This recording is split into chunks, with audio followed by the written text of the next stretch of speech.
Un schéma invisible dicte le cours de votre vie, et ce, bien avant que vous n'ayez conscience de votre identité. Il ne s'agit pas de votre faute, mais il vous incombe de le reconnaître, de le nommer et de vous en affranchir. Si vous avez déjà eu l'impression d'être trop, ou, paradoxalement, de ne pas être assez, cet exposé clarifie la raison profonde de ce ressenti et, plus important encore, comment vous en libérer définitivement. Avant de poursuivre, cliquez sur « J'aime ». Abonnez-vous pour découvrir d'autres vérités essentielles et inscrivez dans les commentaires cette affirmation cruciale « Ma guérison commence avec moi ». Ne vous contentez pas de l'écrire, affirmez-le. Démarrons. Après des années de recherche, de méditation et d'observation auprès de milliers d'individus cherchant à transformer leur existence, j'ai réalisé une chose extrêmement puissante. Certains des blocages les plus tenaces que nous transportons jusqu'à l'âge adulte ne proviennent pas de traumatismes spectaculaires, mais de ce qui paraissait être la norme. Vous avez peut-être grandi sous un toit, avec des repas réguliers et des vêtements propres, tout en portant une blessure qui a modelé votre cerveau, votre système nerveux et vos schémas émotionnels pendant des décennies. Pour beaucoup, cette blessure trouve son origine dans le tout premier modèle émotionnel reçu, celui de leur mère. Il ne s'agit pas ici de désigner des coupables, mais d'atteindre la lucidité, car la prise de conscience est la première étape vers la métamorphose. Dans l'enfance, votre cerveau fonctionne comme une éponge. Vous êtes dans un état de grande suggestibilité, opérant principalement sur des ondes cérébrales θ, les mêmes que celles atteintes en hypnose profonde ou en méditation. Cela signifie que tout ce que votre mère vous a transmis ou, au contraire, refusé sur le plan émotionnel, s'est intégré à votre programmation subconsciente. Si elle était indisponible émotionnellement, si elle n'exprimait son affection que lorsque vous étiez obéissant, ou si elle vous privait de son amour quand vous étiez triste ou vulnérable, votre organisme a appris à associer l'affection à la tension. Votre système nerveux a été programmé pour être en état d'alerte, pour performer, pour se réprimer, pour faire plaisir. C'est devenu votre stratégie de survie. À l'âge adulte, ce schéma n'a pas disparu. Il s'est simplement retrouvé dissimulé sous une façade de productivité, de perfectionnisme, d'une nécessité d'être fort ou d'une incapacité à solliciter de l'aide. Ce que l'on nomme la blessure maternelle n'est pas qu'un concept, c'est une réalité physiologique. Elle est ancrée dans votre système nerveux, elle a influencé votre amygdale, votre hippocampe, votre cortex préfrontal, Getty Images Explorer. Elle est présente dans votre façon de respirer, dans la manière dont vous tenez vos épaules, dans le mouvement de recul lorsque quelqu'un s'approche trop sur le plan émotionnel. Soyons clairs, cette blessure ne résulte pas toujours d'un abus ou d'une négligence manifeste. Parfois, elle se transmet en silence, de génération en génération. Peut-être que votre propre mère n'a jamais vu ses besoins émotionnels satisfaits, ce qui l'a empêché de satisfaire les vôtres. Peut-être qu'elle était en mode survie et qu'en conséquence, elle a involontairement créé une distance ou des conditions à l'amour. Comme les enfants ont un besoin vital de maintenir la connexion pour survivre, nous avons internalisé le problème. Nous nous sommes dit, c'est moi qui ai un défaut. Je dois être meilleur, plus discret, plus serviable, moins exigeant. Cette conviction devient votre identité, mais elle n'est pas qui vous êtes. C'est un programme. Et le piège, c'est que si vous ne décortiquez pas ce programme, il prendra le contrôle de votre vie. Vous pourriez attirer des partenaires émotionnellement indisponibles. Vous pourriez ressentir de la culpabilité en refusant. Vous pourriez travailler 2 fois plus pour prouver votre valeur et toujours vous sentir vide à l'intérieur. Il ne s'agit pas de traits de personnalité, mais d'adaptation à des environnements affectifs précoces. C'est pourquoi certaines personnes peuvent méditer durant des années, répéter toutes les affirmations positives imaginables et pourtant se sentir bloquées. La racine du problème n'a pas été abordée. On ne peut pas simplement surmonter une blessure qui a été forgée avant même que vous n'ayez la capacité de raisonner logiquement. Vous devez la ressentir, en être le témoin. Vous devez la ramener à la conscience, pour ensuite la reconfigurer. Voyons comment la blessure maternelle se manifeste concrètement dans le cerveau. De 0 à 7 ans, vos circuits émotionnels se développent rapidement. Si vos besoins affectifs n'étaient pas comblés de manière cohérente, si vous n'étiez pas systématiquement rassuré ou si vous étiez puni pour avoir exprimé vos émotions, votre cerveau s'est adapté en renforçant certaines voies. Votre réponse au stress s'est intensifiée. Votre cerveau limbique, le cerveau émotionnel, a commencé à dominer, instaurant un schéma d'hypervigilance, d'auto-abandon et de confusion émotionnelle qui persiste toute la vie. Vous pourriez vous surprendre à penser « Je ne veux pas être un fardeau, je dois tout faire par moi-même. Je ne me sens jamais en sécurité en demandant de l'aide. Personne ne me comprend vraiment. » Ces croyances ne sont pas le fruit du hasard. Ce sont des empreintes directes de votre première relation avec vos pourvoyeurs de soins. Votre corps les a intégrées avant même que votre esprit ne possède le langage. Et c'est ici que la science rencontre la guérison. Vous avez la capacité de reconfigurer ces voies. Grâce à la neuroplasticité, votre cerveau est capable de créer de nouvelles connexions, de nouvelles associations émotionnelles, de nouvelles façons d'envisager l'amour et l'estime de soi. Mais vous devez d'abord cesser de vous identifier à la blessure pour commencer à l'observer. Vous devez réaliser que cette conviction selon laquelle je dois mériter l'amour ne vient pas de vous. C'est sa voix, c'est son système nerveux que vous avez absorbé. C'est là que le travail intérieur devient non seulement bénéfique, mais essentiel. Lorsque j'accompagne des personnes dans la méditation et la guérison lors de mes ateliers, l'une des percées les plus fréquentes se produit lorsqu'elles rencontrent de front la voix de l'enfant intérieur. Non pas l'adulte qui s'efforce d'être parfait, mais le petit être qui aspirait juste à être enlacé, vu, autorisé à pleurer sans se faire dire de se taire. Cet enfant est toujours en vous, et si vous ne le rééduquez pas consciemment, il contrôlera inconsciemment votre comportement d'adulte. Rééduquer ne signifie pas blâmer votre mère, mais devenir le parent dont vous aviez besoin.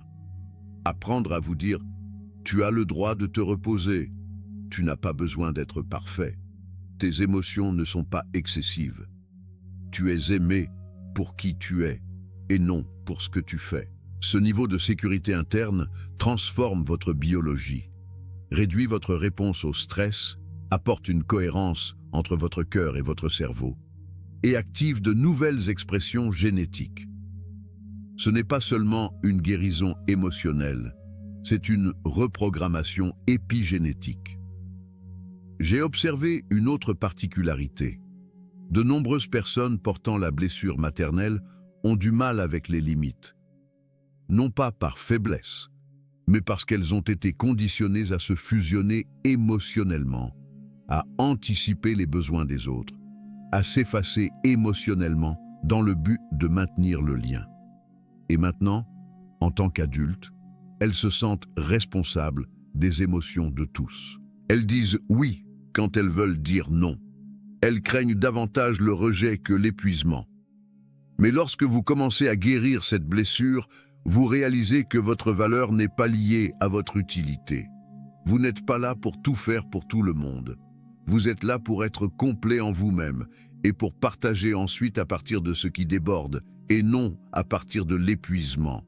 Oui, cela sera inconfortable au début, car votre système nerveux est programmé pour percevoir les limites comme un rejet et non comme une protection. Mais cette gêne est le signe de la transformation. C'est votre corps qui se recalibre vers un nouveau point d'équilibre émotionnel. Alors, concrètement, comment guérir cette blessure maternelle? Premièrement, prenez conscience des schémas. Observez quand vous agissez par culpabilité, quand votre corps se crispe avant de dire la vérité, quand votre discours intérieur reproduit les critiques reçues par le passé. Deuxièmement, faites preuve de compassion, non seulement envers votre mère, mais envers l'enfant que vous étiez et qui ne savaient pas. La compassion adoucit les défenses et crée un espace pour de nouvelles connexions. Troisièmement, instaurer la sécurité par la répétition. Chaque fois que vous méditez, que vous visualisez être aimé inconditionnellement, que vous interrompez le schéma de culpabilité par de la gentillesse envers vous-même, vous êtes en train de modifier littéralement votre cerveau. Les neurones qui s'activent ensemble se connectent entre eux. Continuez donc à activer les nouveaux. Enfin, pratiquez l'incarnation. La guérison ne réside pas uniquement dans l'esprit, elle est dans le corps. Laissez les tremblements, laissez les larmes couler, respirez profondément dans cette oppression que vous ressentez à la poitrine. Ce sont les signes que votre système est en train de libérer d'anciens codes de survie et de télécharger de nouvelles informations. Vous vous sentirez peut-être fatigué, peut-être vulnérable, mais ce n'est pas une régression, c'est une renaissance. Je veux que vous compreniez que cette guérison n'efface pas le passé. Elle empêche simplement le passé de recréer inconsciemment votre futur. La blessure maternelle n'est pas votre identité. C'est un schéma auquel votre système nerveux s'est adapté et vous avez le pouvoir de le changer. Non pas du jour au lendemain, mais instant après instant, respiration après respiration. Et en agissant ainsi, vous devenez un nouveau signal dans le champ, une nouvelle fréquence émotionnelle, une qui ne cherche plus l'amour à partir d'un endroit blessé, mais qui rayonne l'amour à partir de la plénitude. C'est le début de la véritable liberté, celle qui ne dépend pas du changement des autres, celle qui émerge lorsque vous devenez la source de votre propre sécurité, de votre validation et de votre valeur. Car la vérité est que vous n'avez jamais été trop sensible, vous n'avez jamais été trop. Vous étiez juste un enfant qui tentait de survivre avec une carte émotionnelle qui ne correspondait pas à son cœur. Vous pouvez maintenant réécrire cette carte et votre système nerveux est prêt. Vous avez peut-être entendu dire « Tu avais tout quand tu étais petit, de quoi te plains-tu » Mais l'absence émotionnelle ne figure pas sur les albums photos. Elle ne laisse pas de bleu, elle laisse une confusion. Vous sentez qu'il vous manque quelque chose, sans savoir quoi. Vous regardez en arrière et tout semblait normal, mais une solitude que la logique ne peut expliquer vous a accompagné jusqu'à l'âge adulte. Ce type de négligence émotionnelle précoce crée un fossé entre qui vous êtes et qui vous avez appris à être. Vous devenez la personne forte, celle qui aide, celle qui réussit sans bruit, celle qui ne crée pas de problème. Vous tenez bon, mais à l'intérieur, vous vous sentez déconnecté. La science derrière cela est sans appel. Lorsque les enfants ne reçoivent pas de reflets émotionnels, lorsque leurs sentiments ne sont ni reconnus ni apaisés, les circuits cérébraux, responsables de la régulation émotionnelle, ne se développent pas correctement. L'enfant peut devenir adulte et avoir du mal avec l'intensité émotionnelle, les sautes d'humeur soudaines, ou se sentir complètement engourdi dans des situations qui devraient être importantes. Ce n'est pas parce qu'ils sont faibles, c'est parce qu'on ne leur a jamais appris à se sentir en sécurité. Dans mon travail, j'ai vu ce schéma se reproduire maintes et maintes fois. Des adultes qui semblent compétents, réussissent, voire sont admirés. Mais à l'intérieur, c'est une bataille incessante, un sentiment de ne jamais être à la hauteur, une hyper-conscience de l'humeur des autres, une pulsion à tout réparer avant que quelqu'un ne remarque qu'il y a un problème. C'est le système nerveux piégé dans la survie. Le cerveau est toujours programmé pour chercher l'approbation, anticiper le rejet et agir pour obtenir l'amour. Et ce schéma peut prendre deux directions. Certaines personnes surcompensent, devenant des soignants, des perfectionnistes, des sauveurs, donnant constamment plus qu'elles n'ont, dans l'espoir que quelqu'un verra enfin leur valeur. D'autres se ferment émotionnellement, érigeant des murs, évitant la vulnérabilité et maintenant les autres à distance, non pas par froideur, mais parce que se rapprocher leur semble dangereux. Ce qu'il est essentiel de comprendre, c'est qu'aucun de ces schémas n'est un défaut de personnalité. C'est un comportement acquis, le système nerveux qui fait ce qu'il a à faire pour vous maintenir en sécurité dans un environnement où la connexion émotionnelle semblait précaire ou inconstante. Maintenant, à l'âge adulte, ces stratégies commencent à s'épuiser. Vous pouvez vous retrouver dans des relations qui vous drainent, vous déroutent ou sont à sens unique.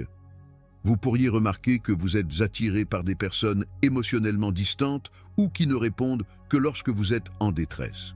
Ce n'est pas un hasard, c'est votre subconscient qui recherche des schémas émotionnels familiers, car ce qui est familier procure un sentiment de sécurité, même si cela vous fait du mal. Lorsque votre première expérience de l'amour a été imprévisible ou conditionnelle, votre corps a appris à s'attendre à cela de la part de tout le monde. Ainsi, l'amour devient une négociation. Vous donnez, vous prouvez, vous vous adaptez, mais la blessure profonde persiste. M'aimera-t-on si je suis vraiment moi-même? Beaucoup de personnes avec la blessure maternelle vivent dans une anxiété constante de faible intensité. Elles essaient de contrôler les résultats, de prédire les réactions des autres, de gérer chaque détail, non par désir de pouvoir, mais parce que l'imprévisibilité rappelle à leur corps ce que cela faisait de se sentir émotionnellement en danger. Tout cela a un coût. Vous pourriez vous sentir épuisé en permanence, même lorsque rien ne se passe. Vous pourriez avoir du mal à prendre des décisions parce que vous ne vous faites pas confiance. Vous pourriez plaire aux autres tout en trahissant en silence vos propres besoins. Vous excellez peut-être au travail, mais les relations vous pèsent ou vous déconcertent. Et chaque fois que vous vous sentez indigne, vous redoublez d'efforts, car l'effort est ce qui vous a appris à vous sentir digne d'amour. Mais voici ce que j'ai appris grâce aux neurosciences. Ces schémas sont plastiques, pas permanents. Le cerveau et le corps s'adaptent, apprennent et se réorganisent constamment.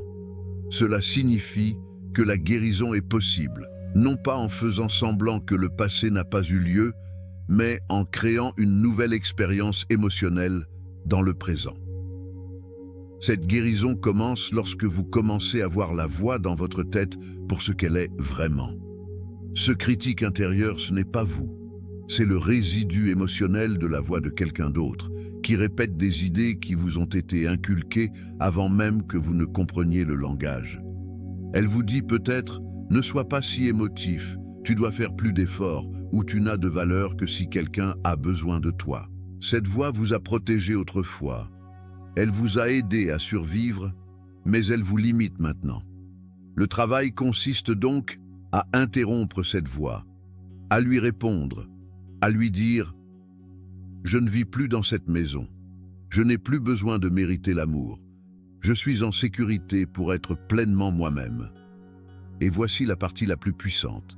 Chaque fois que vous choisissez l'autocompassion au lieu de l'autocritique, vous modifiez littéralement votre cerveau. Vous élaguez d'anciennes connexions neuronales et en créez de nouvelles. C'est la neuroplasticité en action.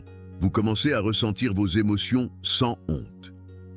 Vous commencez à nommer vos besoins sans culpabilité. Vous cessez de vous excuser d'exister. Et à mesure que cette sécurité interne grandit, votre monde extérieur commence à la refléter. Les personnes qui vous provoquaient autrefois perdent de leur pouvoir. Les relations deviennent plus équilibrées. Vous cessez d'essayer de réparer les gens qui ne veulent pas être aidés. Et l'anxiété qui dominait votre vie commence à s'estomper. Non pas parce que le monde a changé, mais parce que votre système nerveux se sent enfin suffisamment en sécurité pour se détendre. L'enfant en vous qui ne s'est jamais senti en sécurité, vu ou enlacé, ne disparaît pas. Il attend que vous l'écoutiez, que vous le voyiez, que vous le protégiez. C'est là que le travail intérieur devient sacré. Lorsque vous vous présentez à lui avec la présence que vous n'avez jamais reçue, vous brisez le cycle, non par la culpabilité ou le ressentiment, mais par un choix conscient. Vous commencez à vous élever avec amour. Vous créez des rituels qui rappellent à votre corps qu'il n'est plus en danger. Vous vous autorisez à jouer, à vous reposer, à pleurer librement. Vous permettez l'intimité, non pas comme une menace, mais comme un cadeau. Et peut-être le changement le plus important de tous. Vous cessez de considérer l'amour comme quelque chose à poursuivre et commencez à le voir comme quelque chose à devenir. C'est le voyage vers la plénitude, non la perfection, non la performance, mais la plénitude, où votre valeur n'est plus en jeu et où votre système nerveux ne croit plus que l'amour signifie s'abandonner soi-même. Et tout commence par la compréhension que si votre mère n'a pas pu satisfaire vos besoins émotionnels, ce n'était jamais à cause de vous. Ce n'était pas parce que vous étiez trop ou pas assez. C'était parce qu'elle était elle-même marquée par ses propres blessures. Des blessures qui n'ont jamais été guéries, juste transmises. Lorsque vous cessez de personnaliser l'absence, la douleur commence à perdre son emprise. Vous réalisez que l'amour que vous avez toujours recherché est l'amour que vous êtes capable de donner, d'abord à vous-même. Et à partir de ce lieu de sécurité intérieure, vous créez un nouveau schéma, une nouvelle fréquence, une qui rayonne la plénitude, pas le manque. Voici à quoi ressemble la transformation. Voici comment commencer à guérir. Non pas en oubliant, mais en vous souvenant de qui vous étiez avant la blessure et en offrant enfin à cette version de vous la vie qu'elle a toujours méritée. Ce que j'ai compris dans mon propre travail, c'est que la version de nous-mêmes que nous essayons d'améliorer en tant qu'adultes n'est souvent pas la partie qui a besoin de guérison. C'est la partie de nous qui s'est adaptée, qui est devenue fonctionnelle, qui a appris à survivre. Mais sous ce « moi fonctionnel », il y a toujours une partie plus jeune et vulnérable, la partie qui a ressenti pour la première fois la douleur de la distance émotionnelle. La partie qui ne comprenait pas pourquoi l'affection lui était refusée ou pourquoi les émotions devaient être cachées pour se sentir en sécurité. Cette partie de vous n'a pas disparu, elle ne s'est pas estompée avec l'âge. Elle se manifeste dans la tension que vous ressentez lorsque quelqu'un vous critique. Elle vit dans la panique qui monte lorsque vous craignez l'abandon. Elle chuchote à travers la voix qui vous dit d'être fort, de tenir bon, de ne pas faire de scène. Cette partie est votre enfant intérieur, et la blessure qu'il porte n'est pas historique. Elle se produit maintenant, en temps réel, à travers vos réactions, vos mécanismes de défense et la douleur profonde d'une connexion qui ne semble jamais arriver. Lorsque nous parlons de guérir la blessure maternelle, nous ne regardons pas seulement en arrière, nous regardons à l'intérieur, car l'enfant intérieur ne vit pas dans la mémoire, il vit dans le système nerveux. C'est pourquoi de vieux schémas sont activés même lorsque votre esprit adulte sait qu'ils sont incorrects.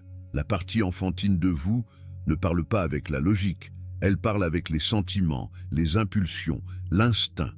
Et c'est là que le reparentage devient le pont essentiel, non pas pour effacer le passé, mais pour donner au présent quelque chose qu'il n'a jamais eu, la sécurité émotionnelle. Se reparenter signifie que vous devenez la source de ce qui vous a manqué autrefois. Vous devenez la voix qui dit « Je te vois, je t'entends, tu as le droit de ressentir cela ». C'est le moment où vous cessez de vous abandonner chaque fois que vous vous sentez submergé. C'est lorsque vous faites une pause avant de réagir et que vous réalisez que la peur que vous ressentez est ancienne, des échos d'un climat émotionnel qui vous a conditionné à associer l'amour à l'effort, à la performance ou à l'invisibilité. Ce que nous faisons ici, c'est entraîner le cerveau et le corps à faire confiance à un nouveau signal. Ce signal est la présence, pas la distraction, ni l'évitement, ni la répression, mais le fait d'être là. Accorder de l'espace à l'inconfort sans avoir besoin de le corriger immédiatement. C'est ce que nécessite la guérison. Non pas une solution, mais un changement dans la relation avec vous-même.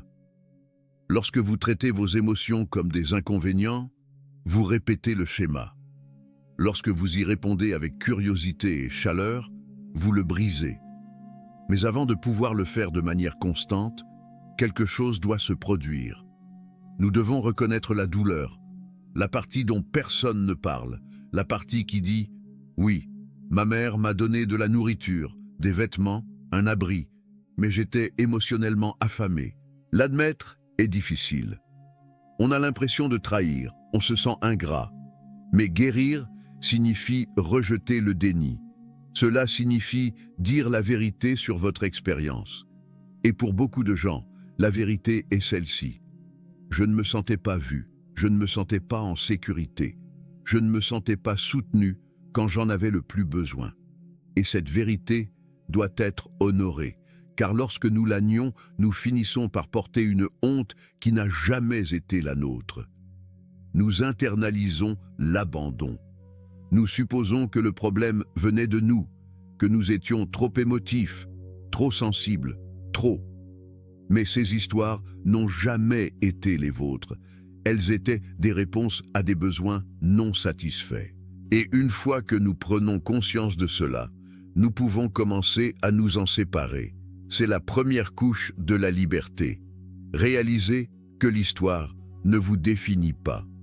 C'est pourquoi la thérapie, que ce soit par la conversation, le travail axé sur les traumatismes ou les pratiques somatiques, peut être si puissante, car dans cet espace, vous n'êtes plus seul avec la blessure. Vous ne la rejetez plus. Vous la voyez, la ressentez, la libérez. Le corps commence à se détendre, le système nerveux s'apaise, l'esprit commence à comprendre. Je ne suis pas défectueux. Je n'ai tout simplement pas été soutenu émotionnellement. Et c'est à partir de là que commence la reconstruction. Une partie de cette reconstruction implique l'établissement de limites. Pour de nombreuses personnes élevées par des mères émotionnellement absentes ou critiques, dire non est dangereux. Décevoir les autres est insupportable. Elles ne protègent pas leur énergie parce qu'on leur a appris que leurs besoins étaient secondaires, voire non pertinents. Elles absorbent donc trop, se surmènent, deviennent les régulateurs émotionnels de tout le monde, cherchant constamment des signaux pour ajuster leur comportement et maintenir la paix. Mais la guérison vous demande de désapprendre cela, de créer de nouveaux paramètres émotionnels. Les limites ne visent pas à éloigner les gens, elles visent à décider quelle version de vous-même vous n'êtes plus disposé à trahir simplement pour rester connecté. Et oui, ce sera inconfortable. Votre corps peut trembler, votre voix peut être hésitante, mais chaque fois que vous maintenez cette ligne, vous reconfigurez votre système nerveux pour reconnaître que la sécurité vient de l'alignement avec soi-même et non de l'approbation externe. C'est cela, le changement. C'est là que le pouvoir revient. Un autre élément essentiel de la guérison est l'autocompassion. Et pour les personnes ayant grandi dans des foyers émotionnellement froids ou hypercritiques, la compassion n'est pas facile. Elles la confondent avec de la faiblesse. Elles croient qu'être dur avec soi-même est la façon d'être responsable. Mais l'auto-jugement ne mène pas à la croissance, il mène à la paralysie. Lorsque vous introduisez la compassion dans l'équation, tout change. Vous cessez de voir vos mécanismes de défense comme des échecs. Vous commencez à les reconnaître comme des adaptations brillantes. Vous voyez que le perfectionnisme, la volonté de plaire, le retrait émotionnel étaient tous des stratégies que vous avez développées pour survivre au manque émotionnel. Mais maintenant, vous n'êtes plus un enfant. Vous avez des outils, vous avez des choix, et vous pouvez enseigner à votre corps qu'il n'a plus besoin de se préparer à l'impact chaque fois que l'intimité, le conflit ou la vulnérabilité surviennent.